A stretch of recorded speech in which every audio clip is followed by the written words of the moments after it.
Good morning, Prof. Good morning. Happy Sunday. Hey, viewers. Good morning to you all. Thank you for joining us this morning. It's great to have you on the show.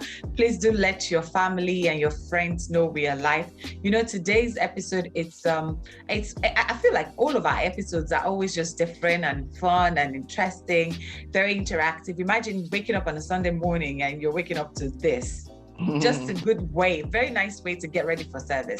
So please do let your friends and family know that we're live and get everyone to join us. Prof, how are you? How was your week? Did you have a good one? Yes, I'm fine. Had a good week. Obviously, there is a shadow of what's happening on the continent. Out there. So everywhere you look, it almost looks like nothing else is happening because that's the front page news, every newspaper. Yes. But having said that, it is a good week. It has been a good week. It is a good week, and we thank God.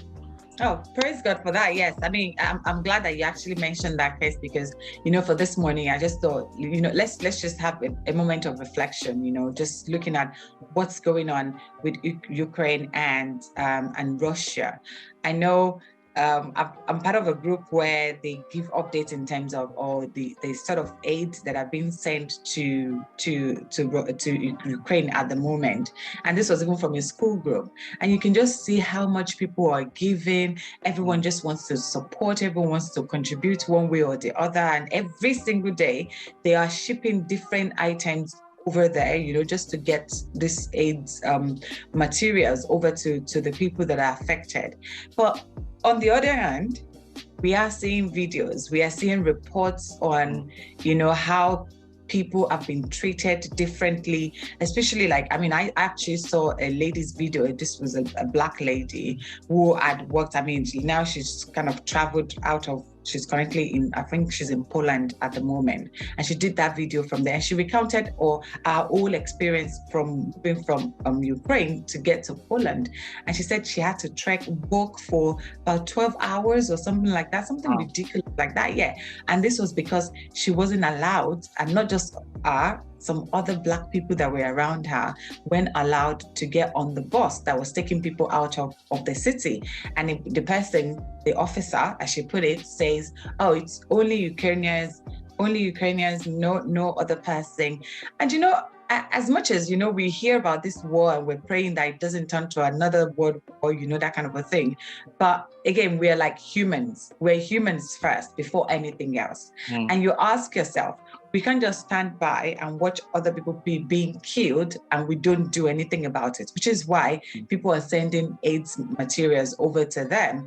But to hear that even in the midst of all of that, you still have some level of division, some level of preference being shown to other people.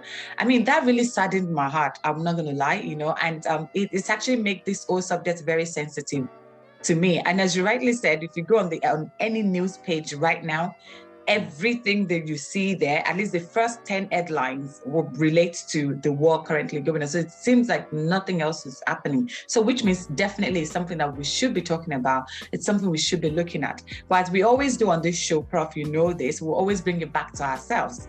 Okay, things might be happening at the national level, but as individuals, as Christians, how do we contribute to this?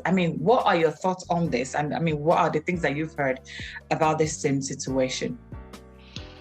Thank you, Bibby. I think, as you said, this is a situation, it's always a sober situation, right? And our reflections, of course, do not take anything away from the real suffering and the life-threatening situation, indeed, the loss of lives that is taking place in these places. And we continue in prayers and continue to support however we can. But to the point that you've made, there are three things that I would like to touch on very briefly before we break and go to the spotlight segment. One is the tyranny, what I call the tyranny of the immediate. Okay. Two is the travesty of selective justice. And three, ultimately for us, is the call to intercession. And what do I mean? When I say the tyranny of the immediate, you see, and you touched on this in your introduction, it is, no matter how serious things are far away from us, right? So think about the most serious things that you can imagine, say the loss of lives, for example, in Ukraine or in Afghanistan or wherever it is. Look, at any moment, at any time, something bad is happening to somebody somewhere, right? But we only really, truly, naturally react when it becomes immediate to us. So when I talk of immediate, I'm not talking of in time, I'm talking of with location. So you get more concerned if you've been hearing of car thefts across the country. You just read it as a news item, and then somebody says it happens in your town, and then someone says it happened on your street. Suddenly you become more concerned about it. Yes. So and that's why I call it a tyranny, because sometimes it rests, it demands and takes over your attention from something else, just because it is so immediate, right? And so why I'm saying that is that you talked about the outpouring of support. When you consider the tyranny of the immediate, yes, there are other things happening, and there are conflicts in other parts of the world, but then Ukraine is in Europe, right? And we're looking at Europe. And suddenly you think, well, it seems to be next door. And the tyranny of the immediate is not just in terms of location, it's also in terms of identification. If you find yourself that you identify more with this person than with the other person, suddenly you find So again, that's why I use the term tyranny. So that's something we see happening. And then the second thing is this travesty of selective justice, and that's what you're referring to. You would imagine that during times of suffering, that there will be a clarity of the call to unite, because at the end of the day, everybody is looking for the same. We have the same basic needs for security, you know. But that's why it's such a travesty when you see, even in the midst of suffering, where lives are at stake and people are facing the same potential fate, the fallen nature of man still manifests in the sense that people still become selective in dispensing justice, right? And that's where it's heartbreaking, because you think, are you saying that then, in this case, that you are putting a premium on certain lives above others? And, I hasten to say it's very easy. Again, we're talking about this in the context of what we've seen happening at the borders of Ukraine. But how often do we find ourselves doing something like that, right? In dispensing justice, because again of that tyranny of immediacy, we find ourselves, we identify with this person, so we can be a little bit less prescriptive. This person we see this person as the other, and suddenly we find our voices as being very stringent. This is how it must be done, right? So this is the lesson for us, that in dispensing justice, selective justice is not really justice, and selective love is not really love. It's not love, And to that point, to the final point, is our call to intercession, bringing all of this together. You see, our call to intercession is so powerful because it calls us to set aside that tyranny of the immediate. And that's why we are called to look beyond that thing which is affecting us right here and now, look beyond our very own needs and say, how can I stand in the gap for that other person who is not even that to me and who may seem removed? The call to intercession also is a call to show love and dispense justice regardless, right? Not selectively. So that means we are saying we stand in the gap so that we can see God's will done, not just in small pieces, not just in my life, but also in my life, right? And this is why, as Christians, even though we see what's happening, and yes, our immediate natural reaction is to go back to that tyranny of the immediate and say, well, because this is being done, we'll react in such a way. We are called to something higher, right? The call to intercession. But remember, intercession is driven by God's purpose and the passion He's given us, right? So intercession doesn't necessarily respond to what you might see as a bandwagon effect. Everybody is talking about this, therefore, otherwise people would never speak for, unmet needs. But when we can be plugged into what God's heart is, that's our anchor. That's our north. That's what allows us to break free of those shackles, so that we find ourselves not being held down by what we perceive to be immediate, not dispensing justice and love selectively, but really being true to who we are, doing what we do. Prof, this sounds to me like, even as Christians, it's like we do have a lot of work to do, because you touched on purpose. But, I know we have to go for a break now for our Spotlight segment, which I'm sure every single person is waiting to see. Please don't go anywhere. When we come back, it will be our Spotlight segment. See you shortly. The land was parched, caked dry by the scorching sun.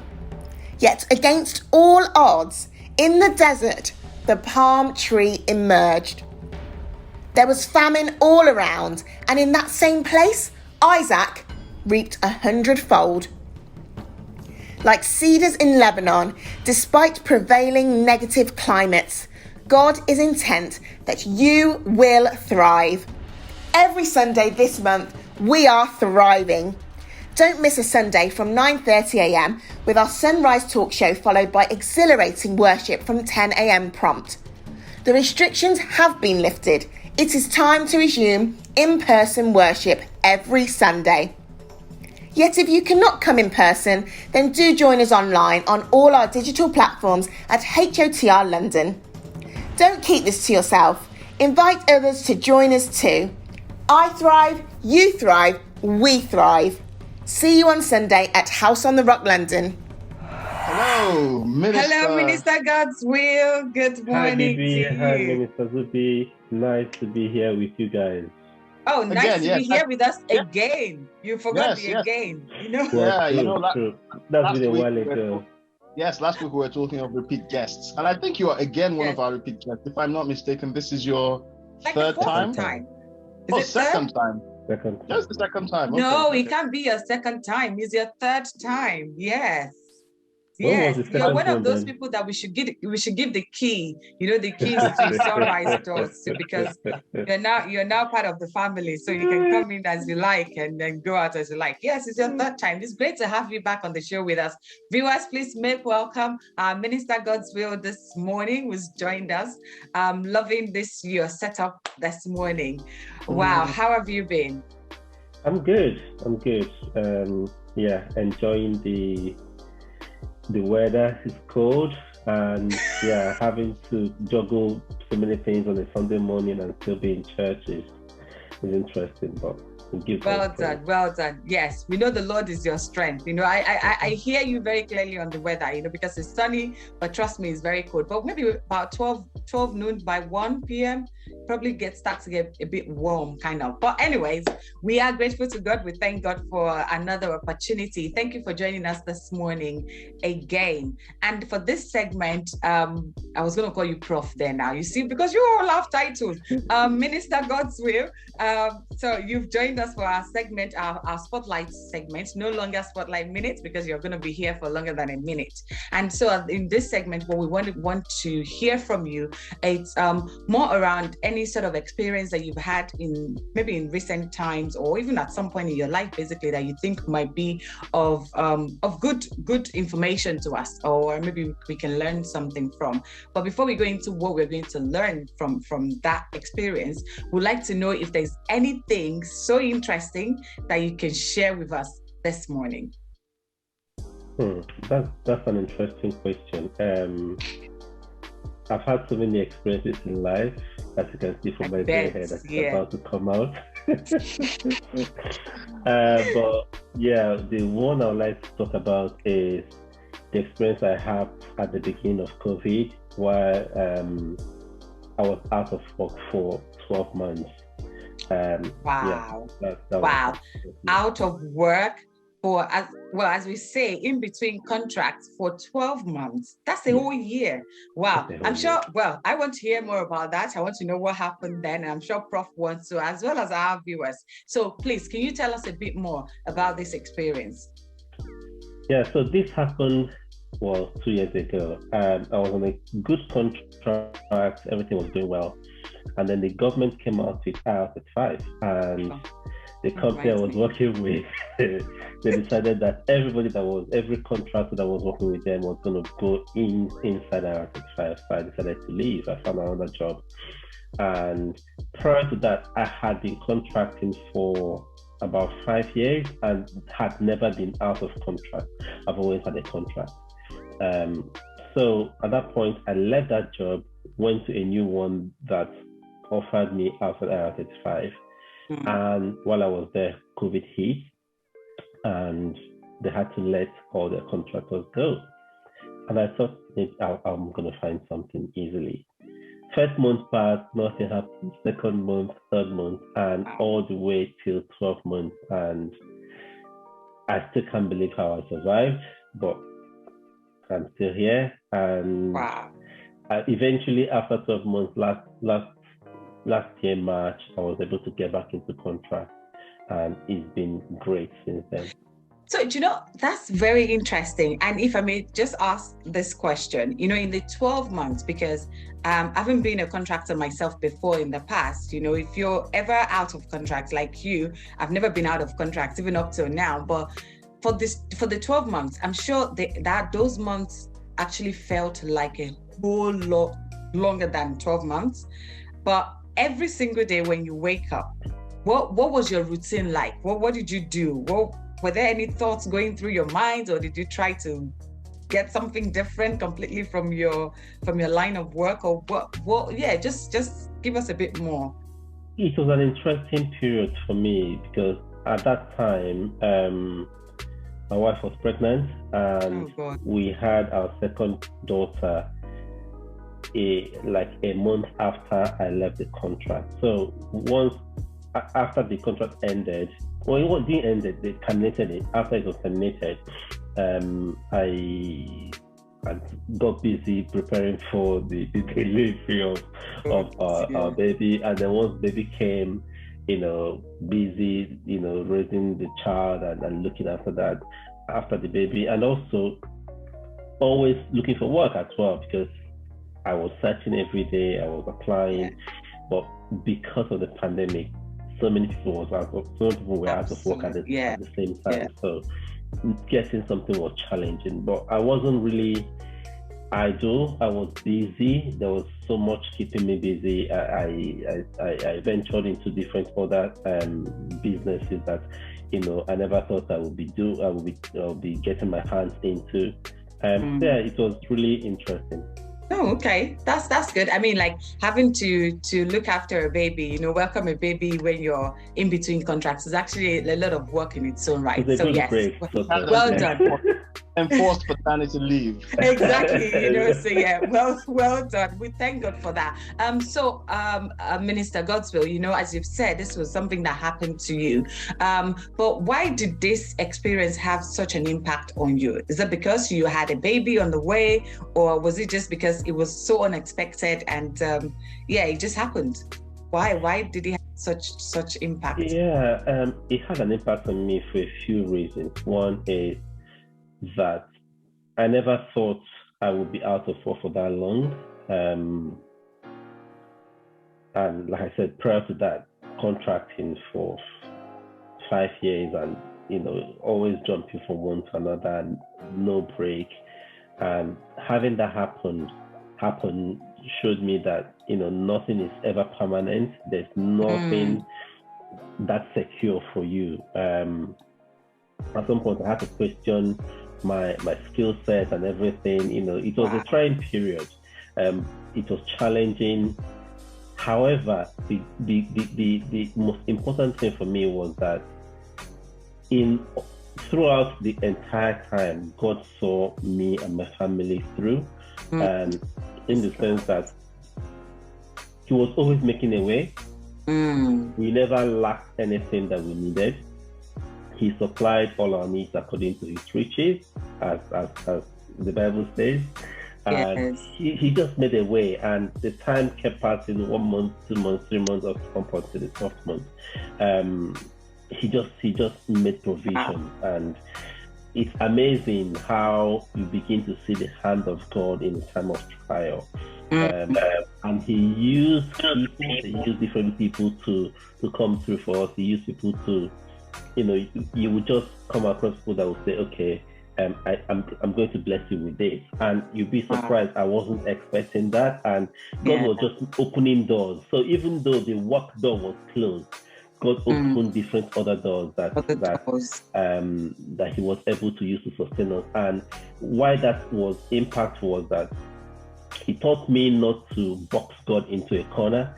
There are different ways that He can come through for you. There are different ways that He can make provisions. There are different ways that He can make things happen. It doesn't have to be through work. He always supply. Oh, wow. Do you know, in fact, I don't think I need to even ask you if there's any takeaway for our viewers this morning, because I feel like you've already preached. You've said quite a few things already. Thank you so very much, Minister Godswill. I know people might still say, oh yeah, but he said all of these things. Is there anything from this experience, one thing that you would like to give to our viewers this morning as, I've come here today.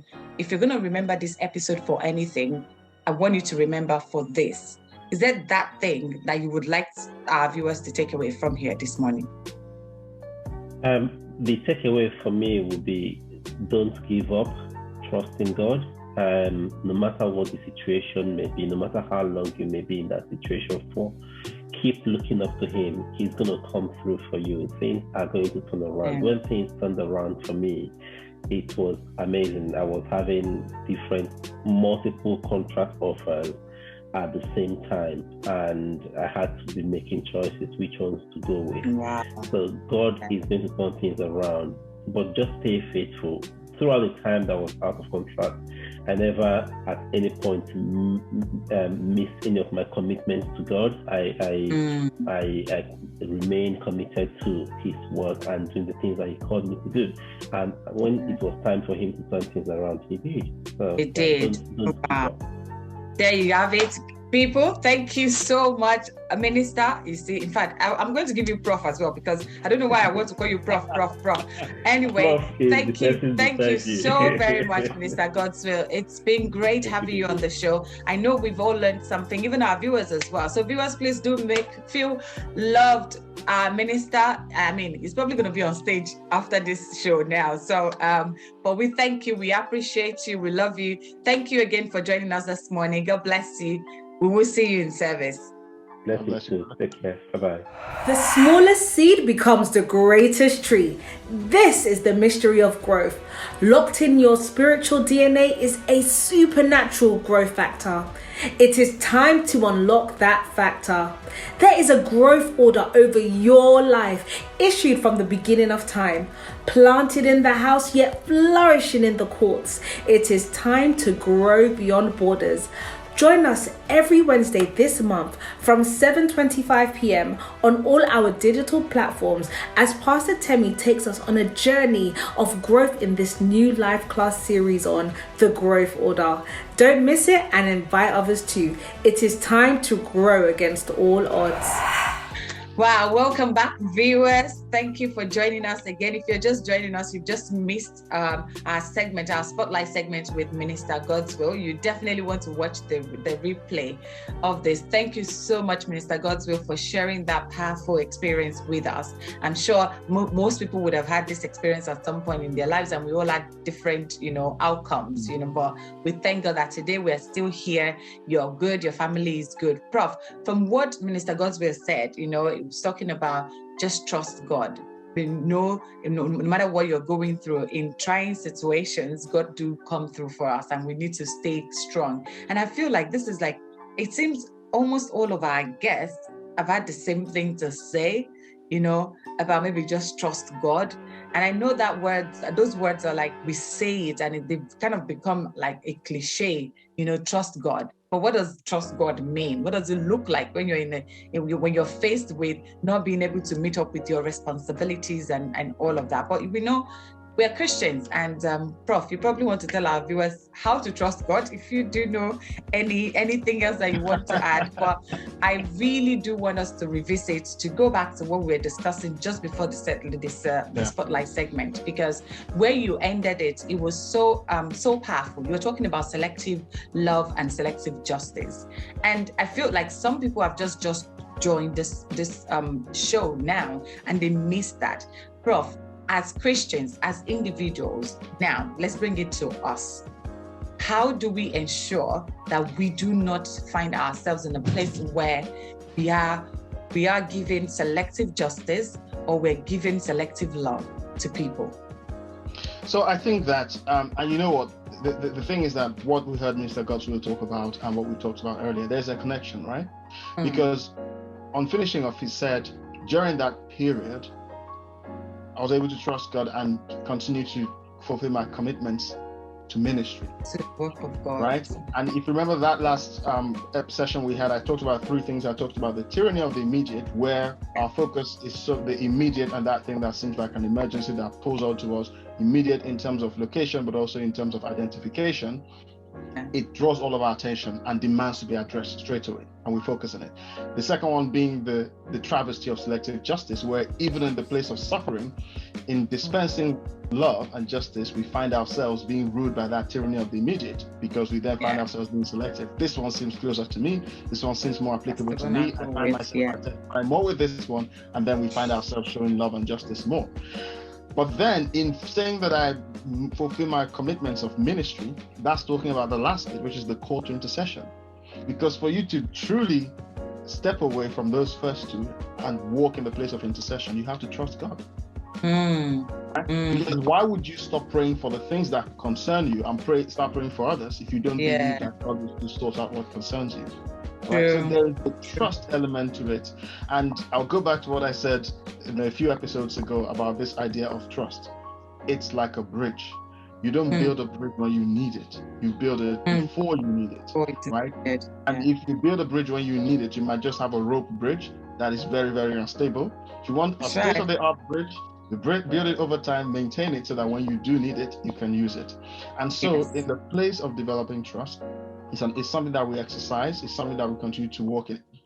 Intercession is a discipline. And when I say intercession, I'm not just talking of prayer, right? Because intercession also means standing up for those who are downtrodden, standing in the gap, right? So speaking up for those who don't have a voice, looking beyond yourself so that you can throw off those two shackles. I believe that if we are truly to express who we are and walk in the purpose to which God has called us in the manifestation of something, we need to walk in the place of intercession so that we truly then get rid of this tyranny. We are not called to be ruled over or bound by the things that are happening around us. We can look beyond. What is it that the Father is doing?